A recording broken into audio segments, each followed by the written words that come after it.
buenas noches, bienvenidos a Ciudadanos, el debate que comienza todos los lunes en la noche aquí en CNN Chile. Junto a nuestros panelistas, Mónica González, Hernán Larraín, José Ramón Valente, Alberto Mayol, muchas gracias a todos por acompañarnos esta noche. Y junto a ustedes también, como siempre, su opinión es muy relevante a través del hashtag CiudadanosCNN. Sus opiniones van a estar apareciendo permanentemente en pantalla y también en nuestra encuesta. En el día de hoy, esta es nuestra pregunta. Uno de los temas que tenemos en agenda. En 2016, ¿usted cree que el movimiento estudiantil A se fortalecerá o B se debilitará en medio de estos llamados que se están haciendo de los estudiantes, con movilizaciones, con tomas, con paros también que comienzan a desarrollarse en el país? Uno de los temas de los que vamos a hablar, pero antes, claro, tenemos nuestros minutos de confianza, como siempre, en CNN Chile. Hernán, tu minuto. Con gran ineficiencia y desprolijidad, el gobierno de Michelle Bachelet y la nueva mayoría están llevando adelante su proyecto refundacional. La misma ineficiencia y desprolijidad que ha hecho que la agenda económica y el desempleo pasen desgraciadamente a ser noticia. La misma desprolijidad e ineficiencia respecto de la seguridad y el orden público. Las encuestas están siendo demoledoras al respecto. La centro-derecha, por su lado, Chile Vamos, no lo está haciendo mejor. Y tiene que aprovechar esta oportunidad. Pasar de ser una oposición crítica a ser una alternativa de gobierno. Se viene un periodo electoral. Pronto serán las municipales y ya estaremos pronto en la carrera presidencial y parlamentaria. Entender que la centroderecha debe ser más que gestión y eficiencia y que estamos en un momento ideológico donde es fundamental poner un proyecto político por delante es el gran desafío del sector. Los contenidos están, la experiencia están. Lo fundamental es entender que esto se combate con ideas y no solo con gestión. Gracias, Hernán. Mónica, punto de confianza. Si alguien tenía alguna duda hoy día de que la justicia es igual para todos los chilenos, hoy día ya no la tiene. Porque hoy día salió la condena para quienes cometieron un crimen que afectó a más de 100 familias en Chile. Aquellos que vendieron y compraron acreditaciones para impartir una instrucción y una educación con títulos casi de papel.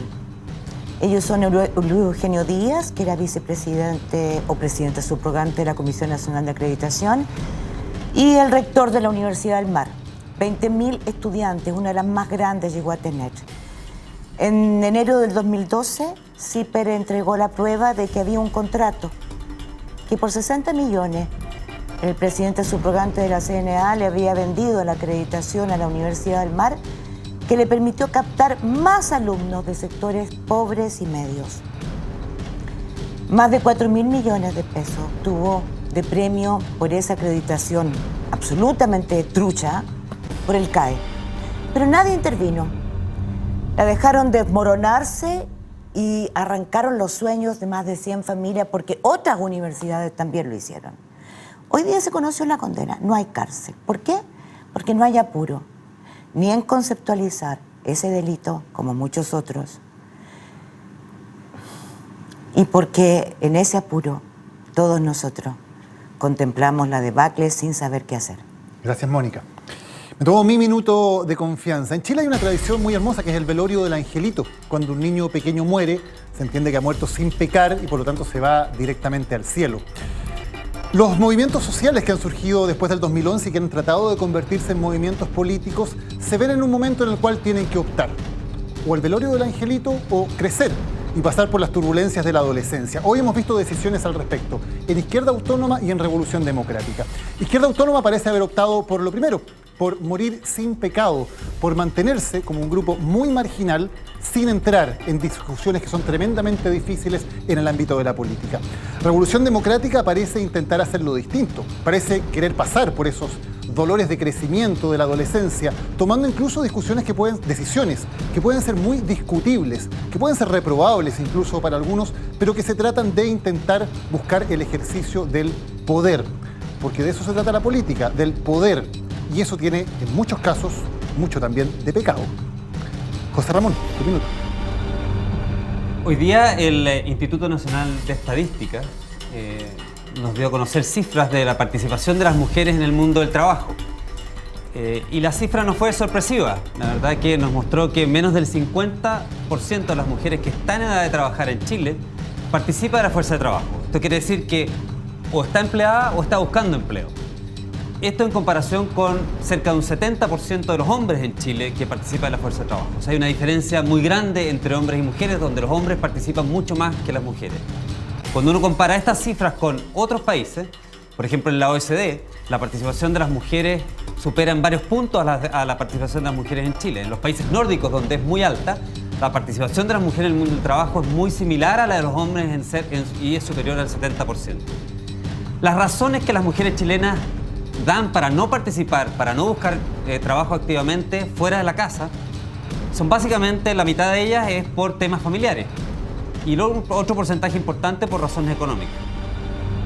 Si estos son los datos, y entendiendo que el talento de mujeres y hombres claramente, ¿no es cierto?, es equivalente, entonces tenemos que preguntarnos como sociedad por qué le estamos dando menos oportunidades a las mujeres de participar activamente en la fuerza de trabajo. Y tenemos que preguntarnos por qué esas mujeres, ¿no es cierto?, no están pudiendo participar cada vez más en la fuerza de trabajo. Yo creo que es un tema de debate para Chile, por qué estamos dejando o obligando a lo mejor a algunas mujeres a quedarse en la casa cuando podrían hacer ambas cosas. Tener una familia y participar en la fuerza de trabajo. Gracias, José Ramón. Alberto Mayol, tu minuto. La historia está siempre llena de ironías. Una de las grandes ironías es que una era de impugnación, donde los grandes poderes se ven azotados por la desconfianza, no necesariamente implica que hayan impugnadores o que surjan los impugnadores del tamaño de la impugnación social que existe. Hoy día Chile ha vivido durante varios años ya un periodo de impugnación social. Ese periodo de impugnación social ha visto nacer y florecer nuevos movimientos, nuevos proyectos políticos que estaban en el margen en un comienzo, que vivían en una tierra desconocida para gran parte de la población, hoy día aparecen con relevancia en el sistema político, hacen crecer el sistema político a lugares antes insospechados. La pregunta es si estos impugnadores van a estar a la altura de la necesidad histórica de ser los impugnadores de una élite que está en decadencia, si van a estar a la altura de poder golpear y usurpar el poder de una élite que en realidad ya está exánime y que sin embargo todavía controla y opera en la institucionalidad chilena. El tamaño de esa élite que está decadente ya no es relevante, pero para que los impugnadores logren hacer algo, tienen que hacer mucho más que gestionar un par de recursos y mucho más de lo que se está haciendo hoy día. Gracias, Alberto. Vamos de inmediato a nuestro primer tema, lo que pasa con el movimiento estudiantil y también con los partidos que han surgido de él en la primera nota con que abrimos Ciudadanos.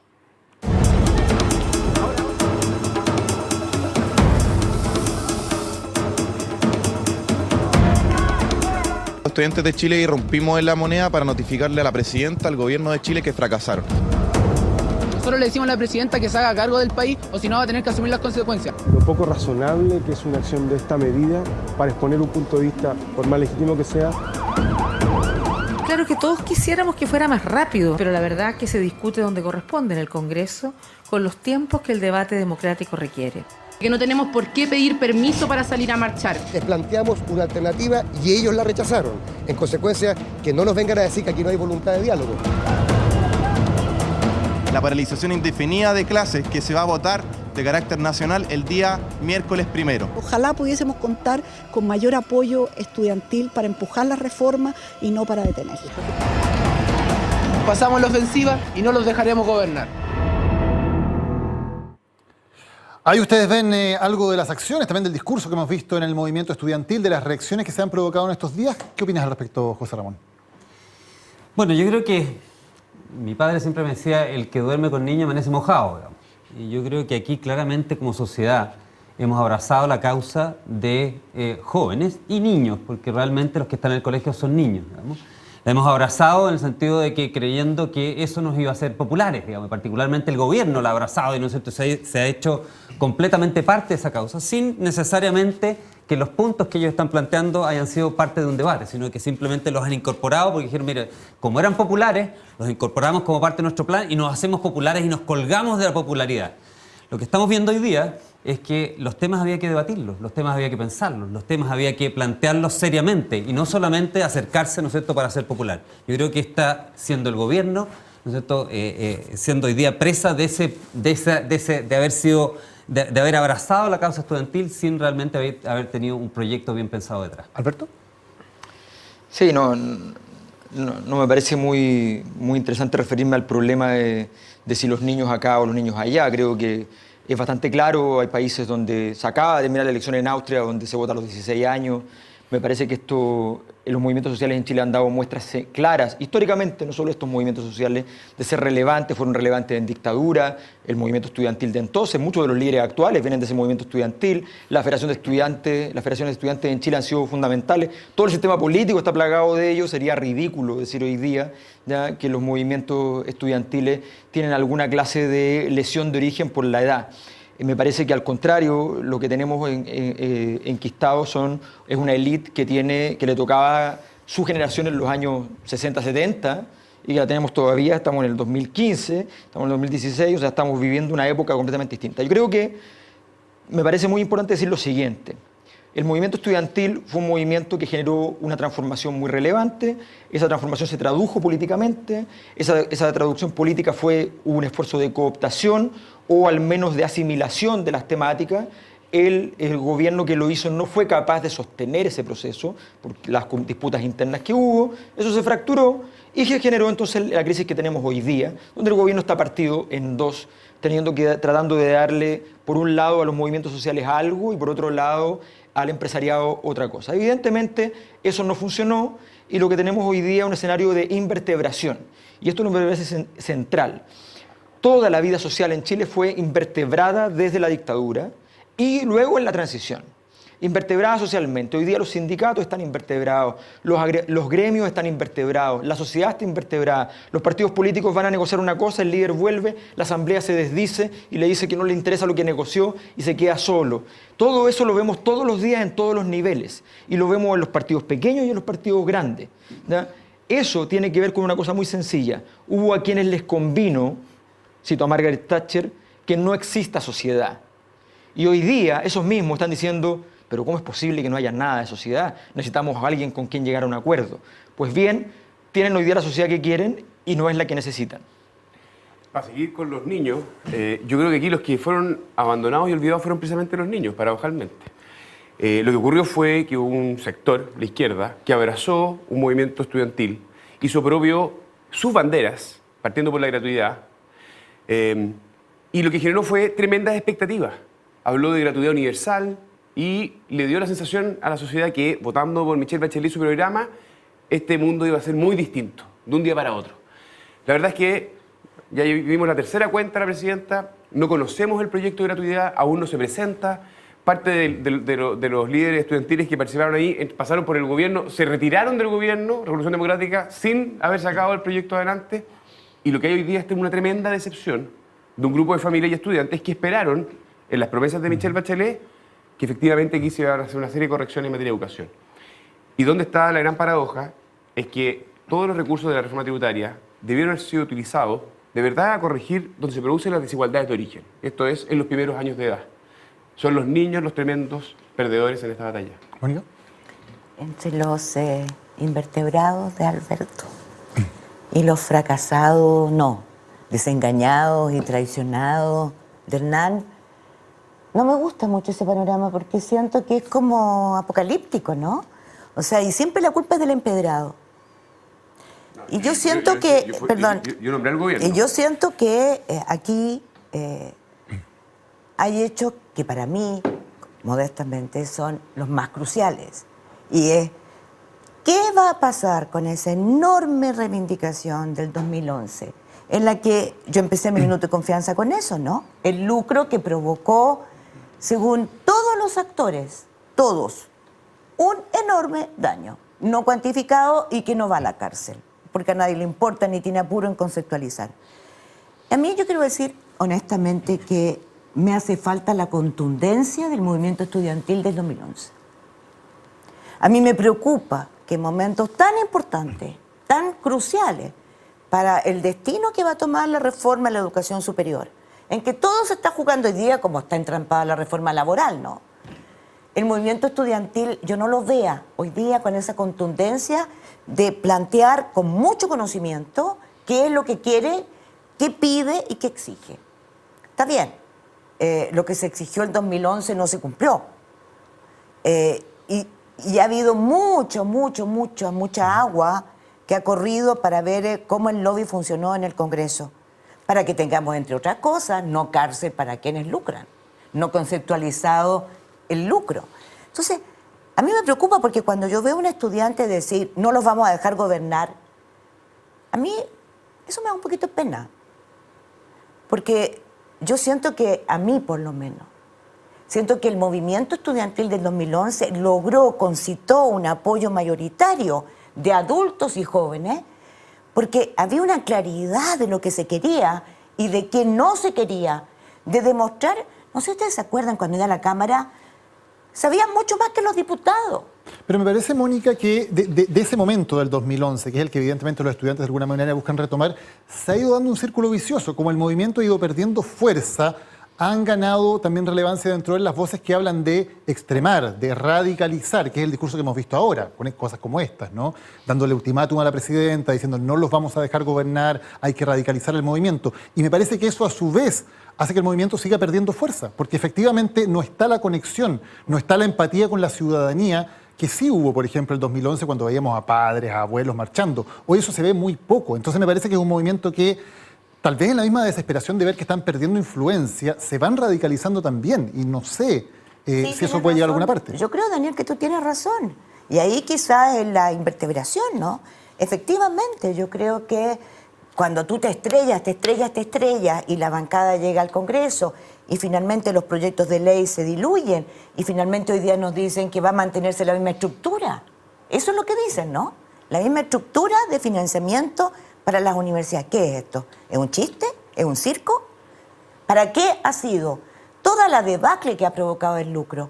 Por favor, si hasta el rector de la Universidad Católica dice que es dañino, que es nefasto. Pero ¿por qué se apunta, digamos, al movimiento estudiantil? Cuando aquí hay autoridades que fueron elegidas para hacer una pega, hubieron parlamentarios, muchos de ellos, los líderes estudiantiles, Camila Vallejo, Carol Cariola, Gabriel Boric, Giorgio Jackson, entraron al Congreso, estamos en el tercer año, no hay resultados, y la pregunta es entonces, ¿por qué se radicaliza el movimiento estudiantil? Bueno, básicamente porque hay una serie de compromisos no cumplidos, y hay una tremenda molestia y rabia, porque aquí se dibujó una pista que se comprometía con lo que ellos movilizaron y que luego, una vez en los hechos, no han sido capaces de realizar. Y eso genera frustración y rabia. Pero también, Hernán, ¿no será porque efectivamente era imposible que esto se materializara si no había un movimiento estudiantil fuerte presionando? Porque si el gobierno porque el tenía sistema político, todas las condiciones. Recordemos que la presidenta Bachelet no creía, de hecho, en la gratuidad universal. Ella, su primera reacción era decir, no es justo que yo no pague la universidad de mi hija. Y luego se desdice ante la presión precisamente del movimiento estudiantil. Entonces tampoco es que hubiera una convicción en el gobierno ni en la presidenta de que efectivamente eso era lo correcto. Bueno, si uno ve el programa de gobierno, ve todos los compromisos, tenían mayoría en ambas cámaras, tuvieron la plata de la reforma tributaria, estamos en el tercer año, ahí están los resultados.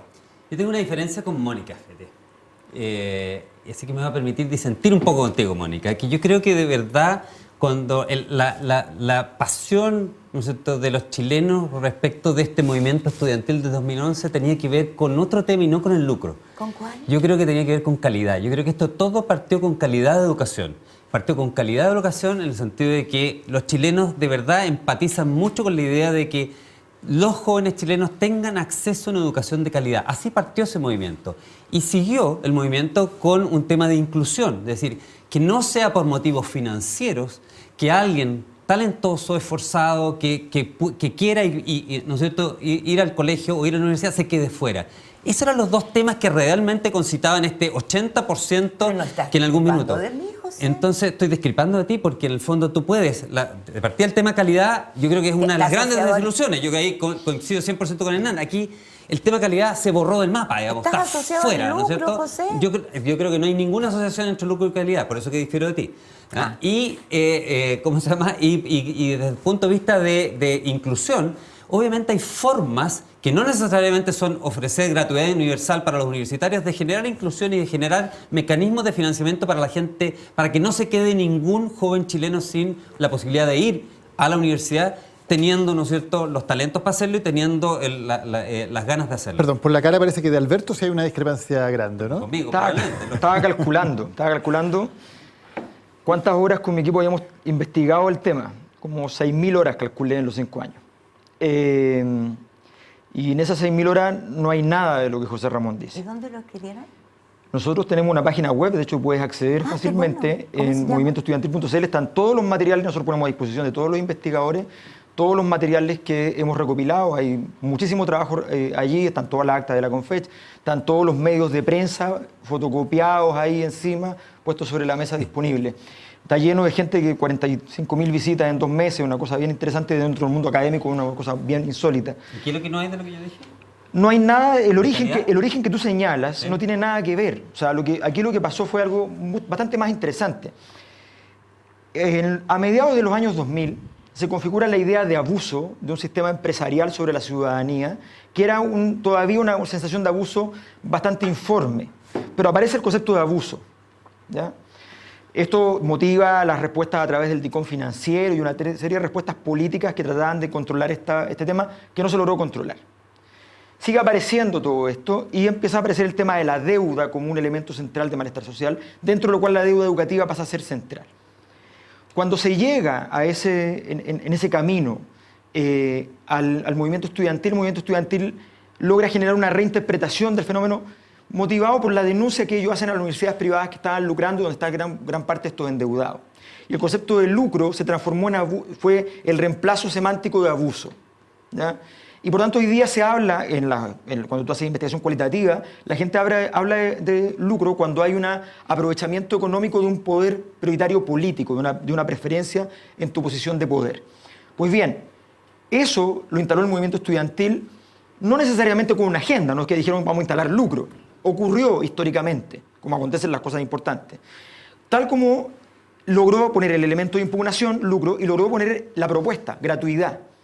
Un movimiento social completo es un movimiento que es capaz de hacer ambas cosas, ¿ya? Pero la calidad, ¿qué tan importante es o qué tan relevante es en la discusión? Que eso, yo siento que, por favor, el lucro está asociado a la calidad, pero indisolublemente, y te explico. La Universidad del Mar fue el paradigma de una educación para pobres y está escrito, lo puede leer cualquier persona siempre en los documentos que nosotros encontramos. ¿Por qué? Porque se les dijo, este es el vehículo de movilidad social. Vengan, señores, endeúdense y vengan a conseguir un título. ¿Pero qué sucedió?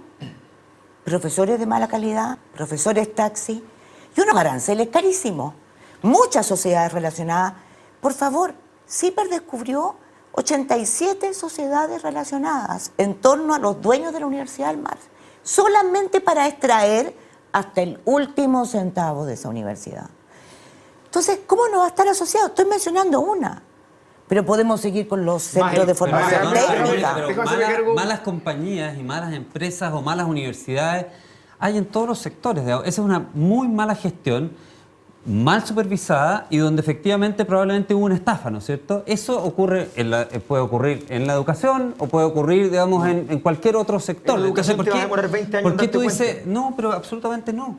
¿Cómo que no? Pero si tú tienes una buena supervisión, bueno, pero eso puede ser producto de una mala supervisión, pero ¿por qué José Ramón, si tú asocias? Ustedes decían que no tenía que haber regulación. ¿Por qué tú asocias? ¿Estaban contra la CNA? No sé, la Universidad del Mar seguiría ahí. A ver, partamos por algo súper simple. El lucro está prohibido en las universidades. O sea, vamos a discutir, digamos, sobre el lucro de educación. Prohibido. Sí. Lo dice la Constitución, pero no está prohibido penado. Y no ha habido una regulación adecuada para fiscalizar. Está prohibido, pero no está penado. Es una buena exactamente. Entonces, y hay un evidente abuso, ¿cierto? Y había un problema de financiamiento por una serie de familias. La calidad que se prometía no era realidad. Eso generó una frustración, alimentó al movimiento estudiantil. El tema, creo yo, es cómo llegamos desde esa situación, donde podemos tener un relativo consenso, a el momento político actual. Y yo creo que estoy de acuerdo con el primer comentario de José Ramón. Aquí no hubo un gobierno de la nueva mayoría que preparó seriamente, estudió las políticas públicas para hacer los cambios en educación que realmente estaba demandando la ciudadanía a través del movimiento estudiantil. Podemos discutir si estamos de acuerdo con ella o no, pero aquí hubo una improvisación profunda. Aquí no han habido, en estos tiempos, de verdad, eso es cierto, un cambio estructural en materia de educación. O aquí sea, ha habido no una serie de parches. No ha habido nadie que haya querido hacer la reforma que corresponde. Y en eso vamos a estar de acuerdo. Llevamos 26 años de democracia y la prueba tangible es lo que tú acabas de decir. No hay regulación, no hay una efectiva regulación, ni para que la gente... Por favor, la CNA era el sello Vengan, señores, esta universidad, este tenía instituto ninguna. profesional Les quiero una cosa. da garantías. Mira la garantía. Mira la garantía. Yo quiero decirles que en el gobierno de Sebastián Piñera, yo tengo la convicción de que nosotros promovimos una serie de proyectos de ley que apuntaban a la calidad.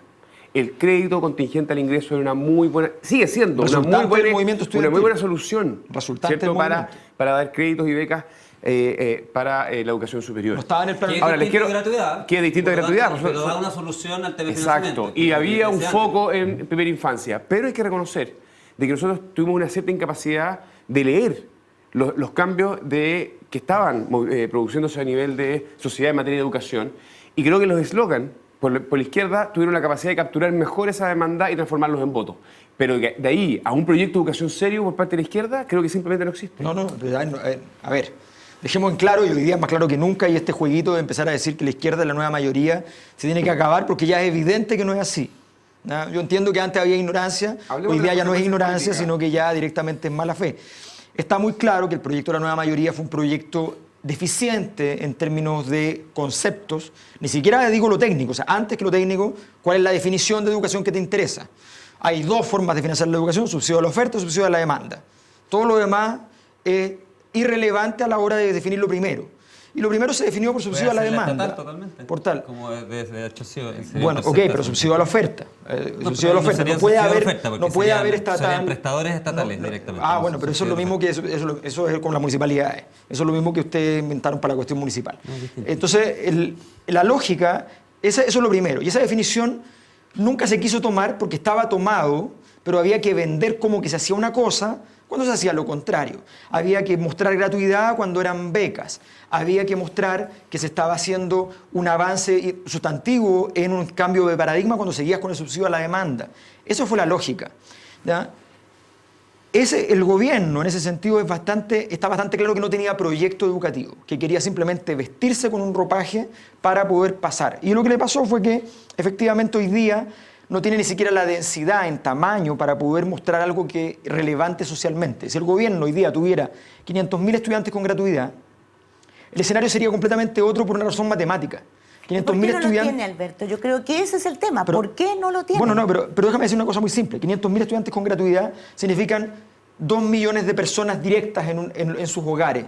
Y eso significa una capacidad de llegar a distintos lugares. Cuando tú bajas eso a 120.000 estudiantes, ¿ya? Cambia radicalmente tus oportunidades. El mismo tamaño de la crisis de la Polar. La Polar, 1 millón de crédito, ¿ya? De repactado, es lo mismo como daño que lo que esto habría significado en positivo. Pues bien, no lo lograron, no fueron capaces, ¿ya? Y no fueron capaces porque aceptaron presiones, no fueron capaces porque no se atrevieron, no tuvieron los ¿Qué rol le cabe en esto a, por ejemplo, Revolución Democrática, que se forma como un movimiento que no está en la nueva mayoría, pero que pone a gente en puestos claves del Ministerio de Educación, precisamente, hablando de esta colaboración crítica, y que ahora se sale? ¿Qué rol juega Pero antes RD? de eso, perdóname, Daniel, yo quiero puntualizar algo, porque sí, podemos hablar mucho rato de los 1 millón, primero nunca hubo 1 millón de estafados en la Polar, pero el tema central es por qué no hubo gratuidad y por qué seguimos entrampados. Digámoslo con todas sus letras. Porque el negocio de la educación es un muy buen negocio. No es por eso, Mónica. Perdón. Es simplemente porque no están los recursos. Es una mala política. No están los recursos porque este gobierno desfinanciada. destruyó la capacidad de crecimiento de esta economía y por lo tanto destruyó la capacidad de llegar recursos José, hacia el Estado. Solo estás hablando de la gratuidad universal. Y yo estoy hablando de Estoy un hablando proyecto. Estoy hablando de un proyecto que hubiera regulado. Podemos buscar las citas del ministro de Hacienda. El ministro de Hacienda, lo siento, Rodrigo Alde, que te está diciendo en la dirección. No hay, ¿no es cierto?, en el presupuesto más recursos. Eso es lo que está diciendo. ¿Has asesorado ventas de universidades? ¿Ves cuánto valen? ¿Cuánto valen organizaciones sin fines de lucro? 120, 160 millones de dólares. Organizaciones sin fines de lucro que se venden en 160 pero se han vendido, millones de dólares. A pesar de que no se pueden vender, se venden. Pero la pregunta es por qué no hay Entonces, gratuidad. Esa es la pregunta. No es la gratuidad solamente. No es ¿por qué no hay gratuidad, no es cierto? No han querido y han impedido a como dé lugar hacer cualquier tipo de regulación que termine con el lucro. Entonces tenemos pura fantasía. El lucro, Mónica, por un lado, por otro. Porque no hay la plata para que la haya para los universidades. De acuerdo. Y si la hubiese, ojalá que no se utilizara en la gratuidad. Pero perdón, no hay la plata, pero ojalá tampoco que se utilizara pero tampoco en los la niños, como dice Hernán, que se utilizaran los niños más chicos en la educación preescolar porque ahí es donde realmente nosotros hacemos la diferencia con la adultos. Es que no son cosas distintas. No son cosas distintas. Sí, al final tú necesitas... Tú puedes decirle gratuidad, pero tú necesitas recursos financieros, ¿no es cierto?, para llevar a los profesores a la sala, necesitas, ¿no es cierto?, recursos financieros para construir las salas de clase, necesitas esos recursos financieros. Esos recursos financieros no están. Y me permito mutar, y necesitas convicción dentro del oficialismo de que es una buena política, que yo creo que tampoco existe. A ver, yo creo que, de verdad, aquí hay una promesa populista. No había capacidad de cumplirla técnicamente. Y tampoco se estudió realmente lo que eso significaba. Hemos estado escuchando soluciones respecto a la gratuidad en los últimos 2 años y la verdad es que no hay ningún acuerdo. Es una cosa bien impresionante. Y haciéndonos cargo de tu pregunta, yo creo que hay actores como Revolución Democrática que tienen que dar una explicación. ¿Cierto? Ellos nacieron, Giorgio Jackson en particular, junto a otros líderes estudiantiles, como vociferantes, digamos, líderes a cargo de la gratuidad. Siendo oposición al gobierno, se emplearon en el gobierno. Es más, él negoció ir sin competencia para ser diputado, digamos. No es ni tan revolucionario ni tan democrático, pero lo hicieron. Y hoy día, antes de que haya un proyecto de ley en el Congreso, se van.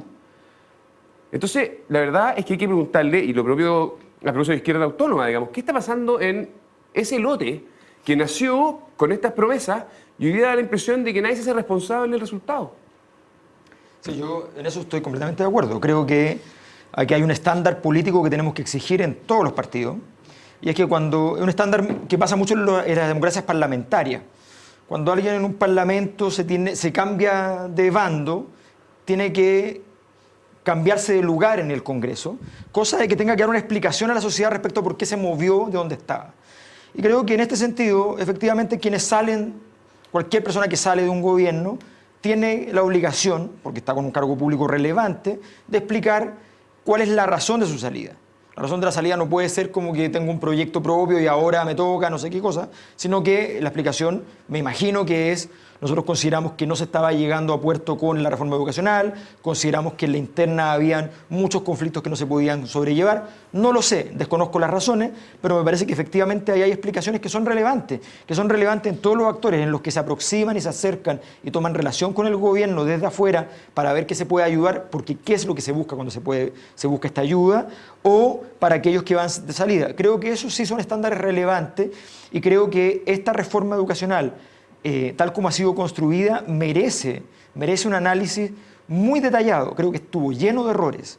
Creo que desde el principio hubo errores que literalmente no solamente fueron errores, sino que creo que hubo elementos de diseño que condujeron a errores, ¿ya? Y esos elementos de diseño pueden ser intencionados o no intencionados dentro de la nueva mayoría. Y eso me parece importante saberlo. Nos vamos a la pausa y ya volvemos con más. Esto es Ciudadanos en CNN Chile.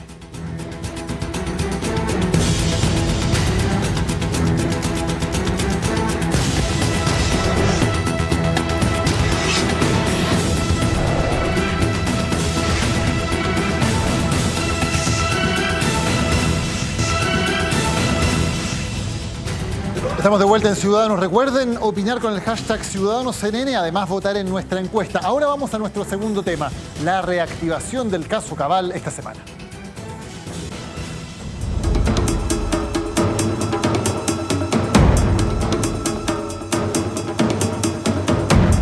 La presidenta, durante aproximadamente 45 minutos, frente al fiscal que lleva la causa, prestó la declaración. Lo prudente es que se hubiera dado a conocer la declaración el mismo día en que se produce. Yo no sé qué se intenta esconder. Bueno, ella ha colaborado con la justicia y me parece muy bien.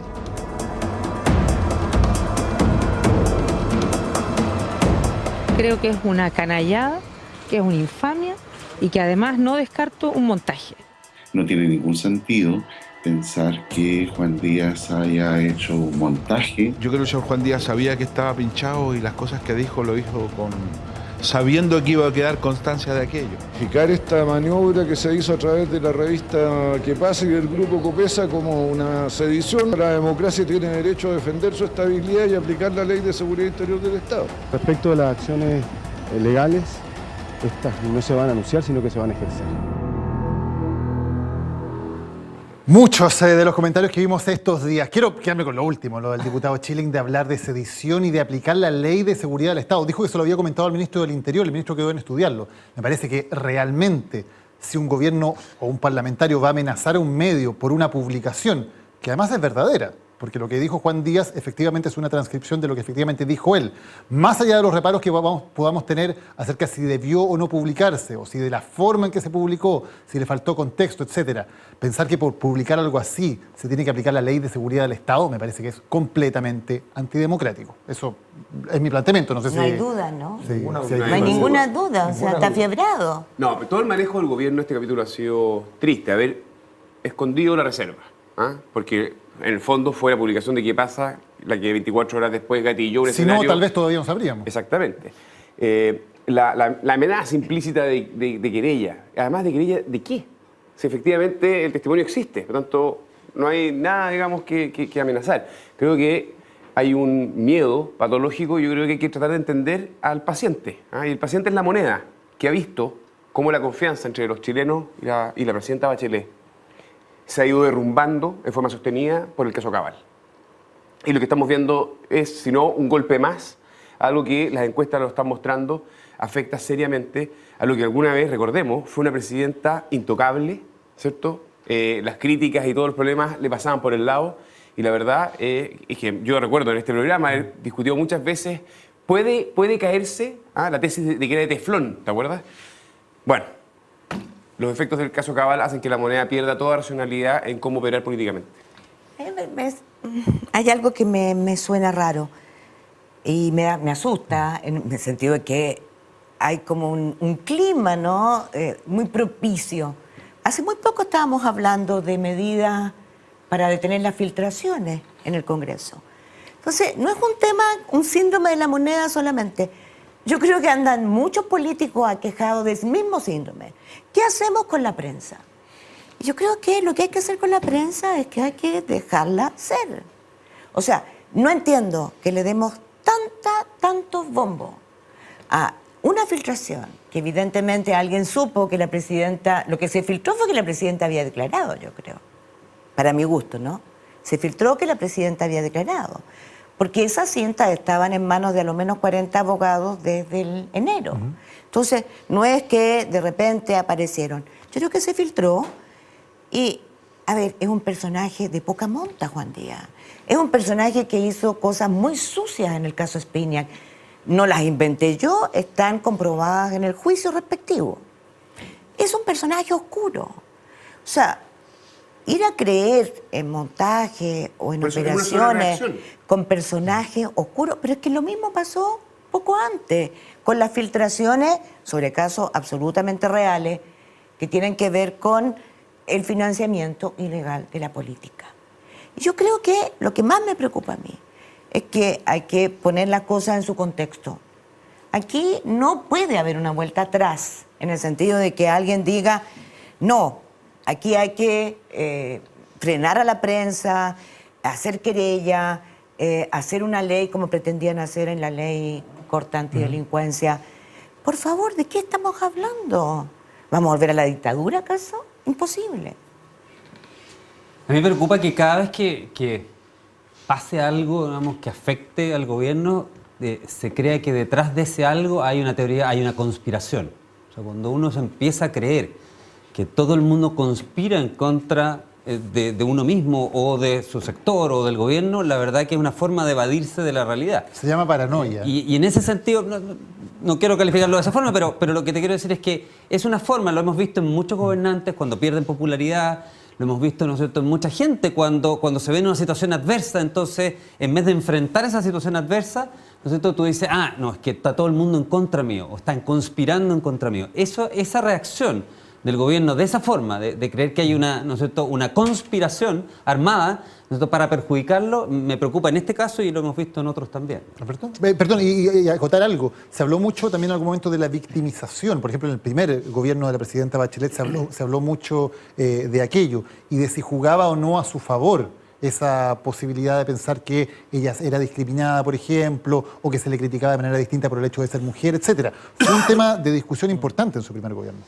Sí, lo que pasa, a ver, yo tengo la impresión de que el gobierno aquí revela otra vez más que una de las cosas que más le falla es la comprensión de la política en sentido estricto. Este es un caso que a la presidenta Bachelet de origen le podría haber convenido si hubiese hecho lo que tenía que hacer al principio. Pero hoy día, hoy día mismo, tiene una buena noticia. Y ni siquiera se han dado cuenta. El confesar que declaró frente a la justicia no significó socialmente ningún efecto increíblemente horroroso. La ciudadanía no lo vio como algo terrible. Quienes lo vieron como algo terrible están dentro de la nueva mayoría. Son ellos los que han tratado de defender a la presidenta de algo que no existe. ¿Qué significa esto? Dos alternativas. Que la gente valora que haya declarado, una posibilidad muy positiva. La otra menos maravillosa, pero igual buena, haber descubierto que existía el fondo del mar. Que se había tocado el fondo, que ya no se iba a bajar más. ¿Ya? Cualquiera de las dos alternativas es la realidad. Que los días siguientes, los mismos que están a su alrededor, salgan desesperados diciendo todo esto, solo revela que ellos sienten que con esto se están viendo gravemente afectados. Y lo que produce es un efecto afuera espantoso. Le transforman esto, que no era una derrota, en una derrota. Creo que a la presidenta Bachelet mostrarse colaborando con la justicia no era ningún problema. Una cosa más. La estrategia de debilidad de un político siempre es inútil. Siempre. Victimizarse siempre es un error. La gente elige presidentes para que gobiernen. La palabra gobierno significa timón en griego, kiberne, control, capacidad de tomar el mando de las cosas. La gente le puede caer bien a un presidente, pero un presidente que le cae bien no significa que tenga el control. Cuando las cosas están difíciles, la gente quiere sentir que hay alguien que lo toma. No, yo creo, Alberto, que van a haber consecuencias por la declaración de la presidenta en el caso Cabal. Ahora... Perdón, ¿tú crees que baja más en la próxima encuesta? Vimos un 21% hoy día. Yo lo sé, yo sé que 21% es difícil todavía de bajar, pero estamos hablando de una persona que ya está muy afectada por esta dimensión. ¿Pero la consecuencia es que baje? No, porque esto afecta los atributos. Mira, déjate, claro, más que aprobación, aquí hay un problema de ¿no? confianza, que es lo que afecta estructuralmente la relación, y por eso lo cité antes. Ahora, creo que hay una variable que dada la cultura chilena, nos detenemos poco, pero son los efectos internacionales que tiene que la presidenta de un país esté declarando ante la justicia por problemas familiares. Esto en el contexto, además, de lo que acaba de ocurrir en Brasil. Entonces, creo que hay que estar consciente que la imagen país también está en juego en un minuto donde la fragilidad de las instituciones es un tema de toda la región. Ahora, creo que hay una discusión que se ha tenido a propósito del rol de la prensa. Creo que Carlos Peña ha sido preciso en fijar un criterio que yo diero, ¿cierto?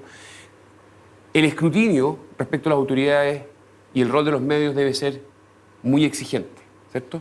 Incluso con el margen para que se cometan eventualmente errores o injusticias. No creo que sea el caso de este en particular, pero creo que la prensa ha sido fundamental en los últimos 2 años, sobre todo en materia de transparencia. Yo discrepo contigo, Hernán, en lo de la imagen país. A mí me parece que un presidente de la República o una presidenta pueda declarar ante un fiscal que está haciendo una investigación, que eso se haga de manera absolutamente normal y el país siga funcionando tal cual, me parece una buena señal institucional. Yo creo que el problema que teníamos es que había un miedo tremendo. El fiscal anterior que llevó la investigación nunca llamó a declarar a la presidenta Bachelet, es más, lo había descartado explícitamente. A mí me parece sano que si un fiscal tiene datos en su investigación que considera que el hecho de que una persona declara le puede ayudar en su investigación, la llame a declarar, sea una expresidenta, sea un presidente en ejercicio. Me parece que eso es bueno, habla bien de la institución. Estoy absolutamente de acuerdo, Daniel. Yo creo que este fiscal lo que hizo fue absolutamente cumplir con su rol de una manera súper digna, muy bien. Y tú dijiste algo que me dejó pensando, porque obviamente, como yo creo que como todos ustedes, yo he seguido muy atentamente el caso Brasil. Y me impresiona cómo, a medida que van transcurriendo los días, uno se va a dar cuenta que a Dilma Rousseff, y no la estoy defendiendo porque el caso de Petrobras es un caso de corrupción muy importante, no le han podido comprobar, ni siquiera denunciar, no la acusan de haber tomado un peso de Petrobras. No. La acusan de haber ocupado una partida de presupuesto para otra cosa. No la acusan de haberse robado un peso ni de haber utilizado un peso para el PT. Y los que la echaron. Ellos sí tienen. Ellos sí. Hoy día ya tenemos 2 filtraciones, también en Brasil, de conversaciones en donde dicen, ahora que la echamos, paremos la investigación Petrobras, porque ellos sí robaron. Entonces, ojo, momentito. Yo creo que hay que tener mucho cuidado cuando uno compara así en la situación de América Latina, porque yo tengo la sensación que lo más importante en este caso, lo más importante, son las ramificaciones de verdad que tiene el caso Cabal. O sea, yo me pregunto, y no he dejado de preguntarme, ¿en qué minuto Natalia Compañón, Sebastián Dávalos se asociaron con esos truanes? O también eran truanes, entonces, porque de verdad esto parece un circo pobre de negociados chicos, bueno, de negociados que requieren, por favor, requieren que la justicia llegue hasta el final, porque efectivamente hay contratos comprados con cohecho en el gobierno de Sebastián Piñera en salud, con Saides, y ahora tenemos Railex. Entonces, no tenemos nuevamente, igual que en Soquimich, redes extendidas, ¿no? En que aparecen UDI, aparecen gente de la nueva mayoría. ¿Qué es esto? Por eso que es importante llegar al final. Solo para precisar, yo creo que el fiscal está cumpliendo con su pega. Eso no está en discusión. Estoy diciendo que hay un efecto en materia de imagen internacional, porque finalmente es la presidenta y su familia por tráfico de influencia. Cuando esa es la posición y esa es la discusión, y eso genera efectos. ¿Y tú lo crees? ¿Tú crees que aquí no, estoy hay diciendo tráfico los de efectos influencia? políticos que tienen los hechos que hemos visto en los días anteriores. Esa pega es de tribunales. Yo creo que con opinar críticamente la política es más que suficiente. ¿Has visto algún elemento de tráfico de influencia? Es que no es mi pega. Estamos en la mitad de una investigación, la información es reservada, lo que dijo la presidenta es reservado, lo que dijo Juan Díaz es reservado. Eso ha generado nuevas diligencias. Ojo con ese detalle. La declaración de la presidenta generó diligencias. Por lo tanto, hay información que el fiscal, consideramos, está haciendo las cosas relativamente bien, sigue moviéndose. Y por lo mismo se decretó la reserva por 40 días de la declaración de la presidenta. Pero ya estaba... solo de la presidenta, porque lo de detrás lo conocemos No, todos. lo de Juan Díaz también está bajo reserva, la declaración. Y la de Juan Díaz está en reserva por 40 días. Generó la de la presidenta. Exactamente. Decía algo Alberto, de que una de las teorías puede ser ya topó fondo esto, o a la gente no le interesó demasiado, o bien incluso puede haber juzgado bien el hecho de que la presidenta declarara. ¿En qué posición queda el gobierno en términos de sus efectos políticos con esta reactivación de lo que parece ser su karma constante, que aparece y reaparece nuevamente el caso Cabal? Yo creo que lo que le pasa a los gobiernos es que tratan de poner una agenda. Por ejemplo, hoy día en el Consejo de Gabinete, la agenda parece haber sido marcada por temas económicos, ¿no es cierto? La presidenta le dijo a sus ministros, salgan y reactiven la economía. Pero obviamente cuando reviven estos casos, vuelven a hacer estos casos la noticia y por lo tanto cualquier agenda que tú quieras impulsar de otro lado, cualquier otra intención que tengas pasa a segundo plano, a tercer plano y por lo tanto está finalmente sin mucho efecto, digamos. Yo creo que efectivamente hoy día no hay un clima político, no hay un clima a nivel nacional como para que esperemos que cualquier llamado a la reactivación económica, por ejemplo, como el que hizo hoy día en la mañana la presidenta, sus ministros, tenga algún efecto importante. Yo creo que ese es el principal efecto que tienen estas cosas. Yo creo que cualquier poder existe en la medida en que logra conciliar un concepto, una fórmula política, se llama ciencia política, que es capaz de integrar a muchos grupos al interior de esa fórmula. Este gobierno intentó hacerlo a través de la igualdad. Y el caso Cabal destruye al gobierno por la demostración de la desigualdad en la situación. Hoy día eso ya no está en entredicho. Cuando ella declara frente al fiscal, no hay desigualdad. Ella se enfrenta a un escenario de igualdad con el resto. Por tanto, no es el punto. Lo que destruye a Michelle Bachelet no es el caso Cabal como el caso. Si Michelle Bachelet con el mismo caso Cabal va y dice, yo voy a pedirle la renuncia a mi hijo porque antes que ser mi hijo es alguien que está en un cargo y le voy a pedir que en lo posible, dado que pertenece a mi familia, deshaga ese negocio, pero es cosa de él si lo deshace, Michelle Bachelet no baja, sube. Y el caso Cabal era igual, era idéntico.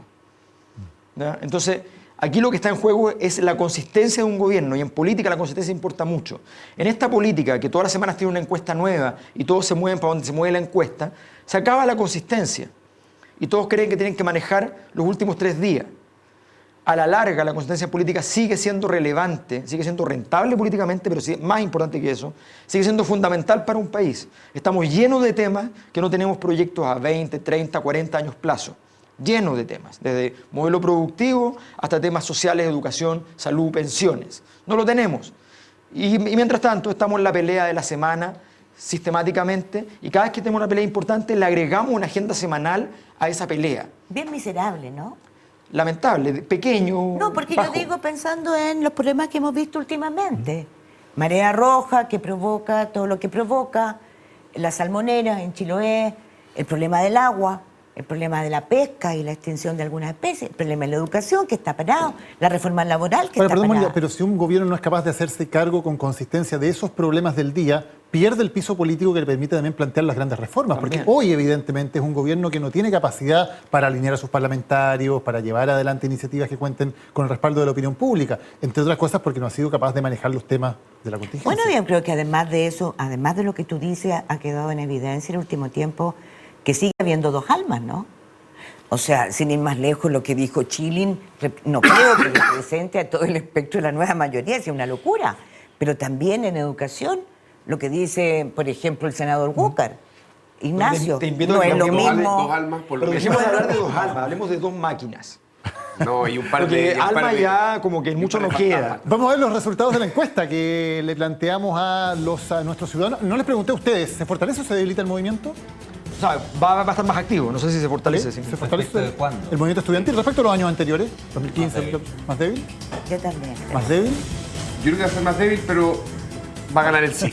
Veamos cuáles son los resultados de la encuesta, que suelen no coincidir con nuestras Yo iba a decir que si bien opiniones. es cierto, no es menos Ahí cierto. mira, está bastante dividido. 48% dice que se va a fortalecer el movimiento estudiantil, 52% que se va a debilitar. Así que por una mínima diferencia, nuestros televidentes han coincidido con la mayoría de las opiniones acá en el estudio. Pero muy dividida la votación, muy dividida. Muchas gracias a ustedes por haber opinado, por haber votado, por habernos seguido en Ciudadanos. Gracias a los panelistas, Mónica, Hernán, José Ramón, Alberto, también por acompañarnos. El próximo lunes, otra edición de Ciudadanos, como siempre, a las 22. Buenas noches.